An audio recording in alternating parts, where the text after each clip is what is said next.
네, 오늘은 행복한 만남이라고 하는 주제로 함께 은혜를 나누고자 합니다.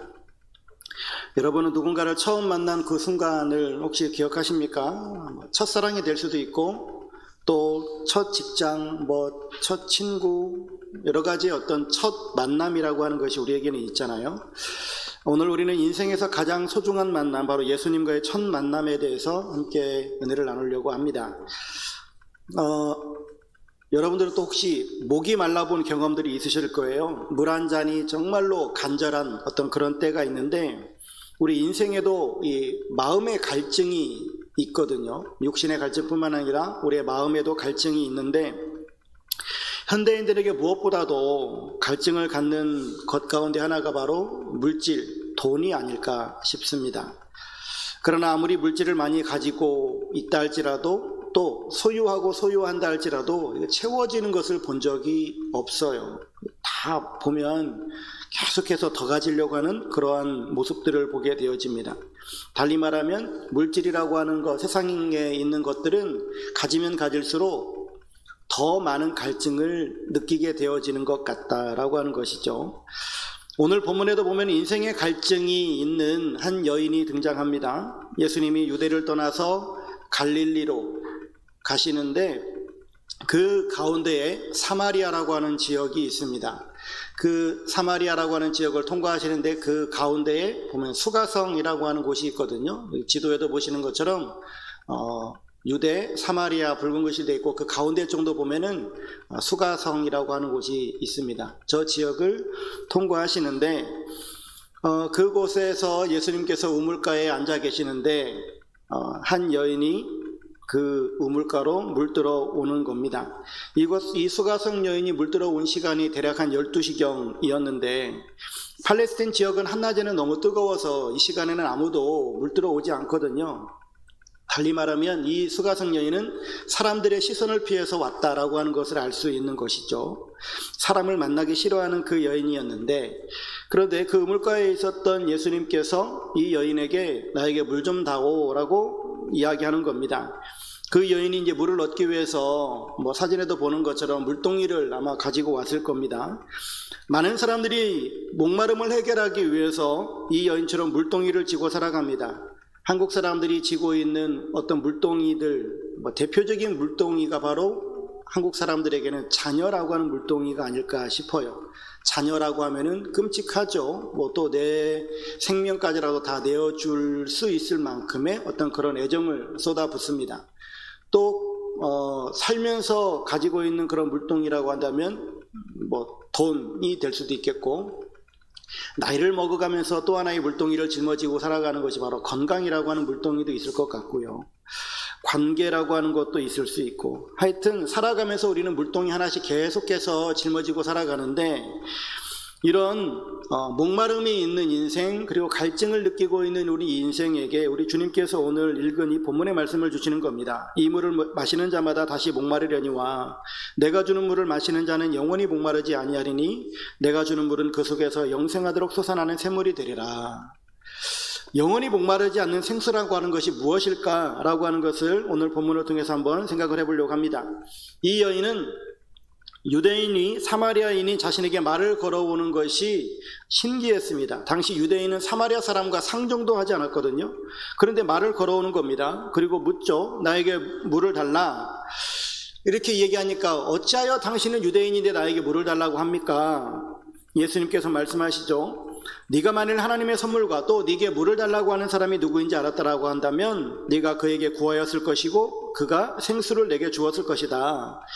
이 여인은 사람을 피해서 물을 뜨러오는 여인인데 남자가 생수를 줄 것이고 또 영원히 목마르지 않게 해줄 거라고 하니까 신기해하면서 답합니다.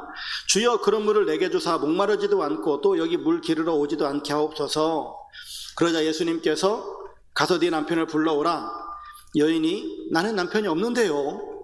예수님께서 말씀하시죠. 내가 남편이 없다 하는 말이 옳도다. 너에게 남편 5이 있었고 지금 있는 자도 내 남편이 아니니 내 말이 참되도다 라고 말씀합니다. 이 수가성 여인은 깜짝 놀라죠. 자신이 가지고 있는 가장 큰 인생의 고민, 그 고통의 문제를 예수님이 지적하시는 겁니다. 이 여인은 5번이나 결혼했는데 결혼 생활을 이어가지 못하고 지금 6번째 남편과도 함께 살고 있는데 이 6번째 남편하고는 결혼식도 하지 않은 그런 상태로 살고 있는 겁니다. 어떤 이유로 6번째 남편과 살고 있는지는 알 수가 없어요. 남편이 죽었는지 아니면 남편이 자신을 버렸는지 알 수 없는데 당시는 가부장제적인 사회였었으니까 아마도 남자들이 이 여자를 버렸을 가능성이 커 보입니다. 어쨌든 처음 만나는 이 유대인 선생님이 자기의 과거를 다 알고 있고 또 자기 문제의 핵심을 딱 찝어내는 이런 모습들을 보고 충격을 받습니다. 그러면서 여자가 예수님에게 주여 내가 보니 선지자로소이다 라고 말합니다. 이 여인은 예수님을 처음 만났을 때 유대인 남자로 알고 있었거든요.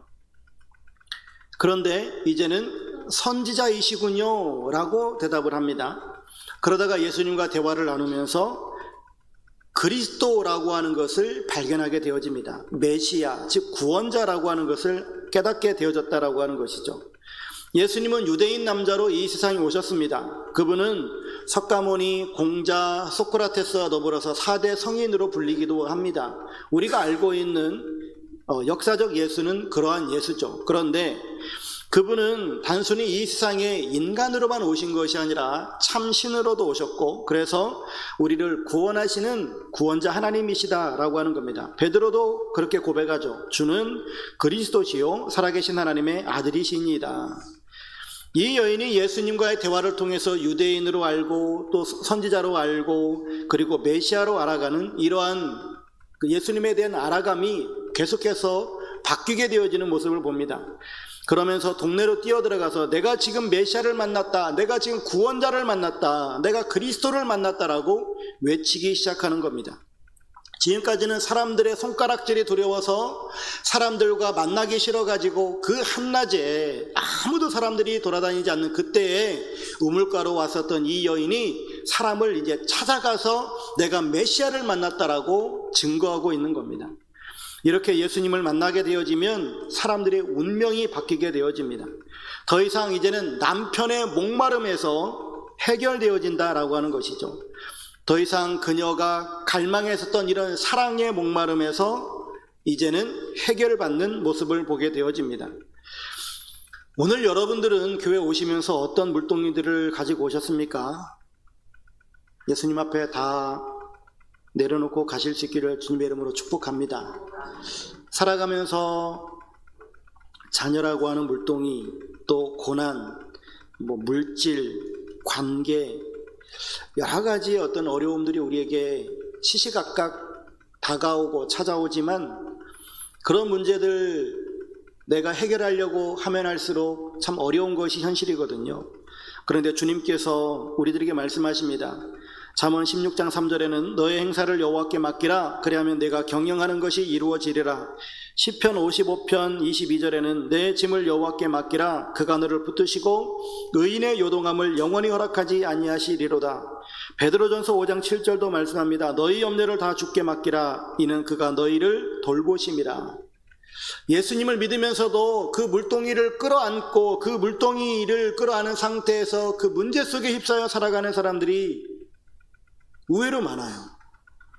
그 무겁게 지고 왔다가 주님 앞에 나와서 주님 나의 이 물동이 나의 이 어려움을 아시지요 하면서 한참을 기도하고 다시 그 근심 걱정을 다시 짊어지고 또 가는 사람들도 많습니다. 여러분 주님 앞에 나와서 주님 앞에 다 맡기고 가실 수 있기를 축복합니다. 왜 그러냐면 우리 예수님께서는 모든 문제의 해결자 되시기 때문입니다. 여러분 우리가 세상을 살아가면서 우리들이 고통과 불행이라고 하는 많은 문제가 생기거든요. 그런 문제들이 생기는 이유는 무엇인가? 결국은 하나님의 형상으로 창조된 우리 인생이 하나님의 형상이 깨어져 버렸기 때문인데 그 원인은 바로 죄라고 하는 것이죠. 이 죄가 우리 삶 가운데 들어오게 된 이후로 우리는 하나님을 마음에 두기 싫어하게 되어졌습니다. 하나님을 마음에 두기 싫어하고 내 마음과 내 뜻대로 살게 됐다라고 하는 것이죠. 우리는 소위 원죄와 자범죄라고 하는 이야기를 합니다. 원죄는 나에게 원래 있는 것이고 자범죄는 내가 죄를 짓는 것이고 라고 이야기를 하는데, 원죄라고 하는 것이 따로 있는 게 아니고요, 하나님과 우리 사이에 하나님과 늘 끊임없이 교통하며 살아가던 우리 인생이 이제는 하나님을 쳐다보기가 싫은 거예요. 하나님을 마음에 두기 싫어하는 것이 바로 원죄라고 하는 겁니다. 그래서 내 마음 내 뜻대로 살아가려고 하는 것이 바로 원죄의 속성인 것이죠. 그로 말미암아서 우리들이 자범죄가 만들어지게 되어지는 것이죠. 그래서 우리는 하나님과 멀어집니다. 하나님과 멀어지는 것, 죄라고 하는 것이 관역에서 벗어났다라고 하는 건데, 관역에서 벗어난, 즉 하나님께서 말씀하시는 이 정도가 있는데 그 정도를 벗어난 삶을 살아가는 것이 죄란 말이죠. 그 죄가 세 가지가 있는 것 잘 아시죠? 불순종, 믿음으로 행하지 않는 것, 알고도 행하지 않는 것. 이 세 가지가 바로 죄예요. 이 세 가지 죄로 말미암아서 우리들에겐 고통과 불행이 따라오게 되어지죠. 그런데 예수님께서 이 죄의 문제를 해결하셨다라고 하는 겁니다. 다른 이로서는 구원을 받을 수 없나니 천하 사람 중에 구원을 받을 만한 다른 이름을 우리에게 주신 일이 없습니다. 예수께서 이르시되 내가 곧 길이요 진리요 생명이니 나로 말미암지 않고는 아버지께로 올 자가 없느니라. 바로 우리 주님만이 우리의 모든 죄의 문제들을 해결해 주시고 우리를 구원하실 분이다라고 하는 것을 성경이 말해줍니다. 그로 말미암아서 오늘 본문에서 말씀하시는 것처럼 이 물, 즉 육신의 물을 마시는 자마다 다시 목마르려니와 내가 주는 물을 마시는 자는 영원히 목마르지 아니하리니 내가 주는 물은 그 속에서 영생하도록 솟아나는 샘물이 되리라 라고 주님께서 말씀하시는 겁니다.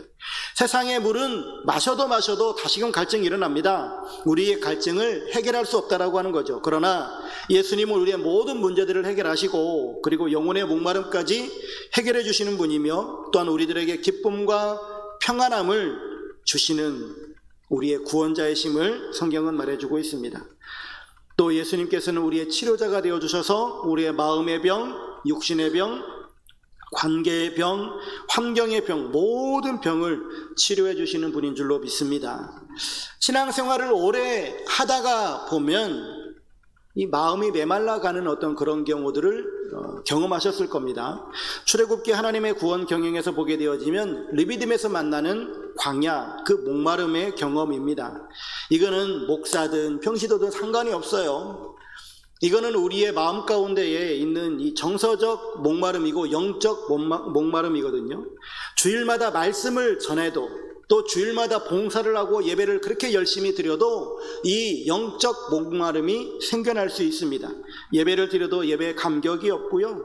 그리고 기도를 해도 내가 지금 기도를 하고 있는지 어쩌는지 그런 마음이 들 때도 있고요. 이때 필요한 것이 바로 주님 앞에 나와서 기도하는 겁니다. 부르짖어 기도함을 통해서 하나님의 영이 충만함을 입는, 그래서 주님께서 주시는 물을 마심으로 말미암아 영원히 목마르지 아니하는 이러한 성령의 충만함을 누리는 우리의 인생이 되어야 될 줄로 믿습니다. 오늘 우리가 말씀을 나눈 이 말씀을 통해서 여러분들의 인생이 정말 주님 안에서 늘 갈증에서 해방되어지는 복된 삶을 살아가실 수 있기를 주의 이름으로 축복합니다.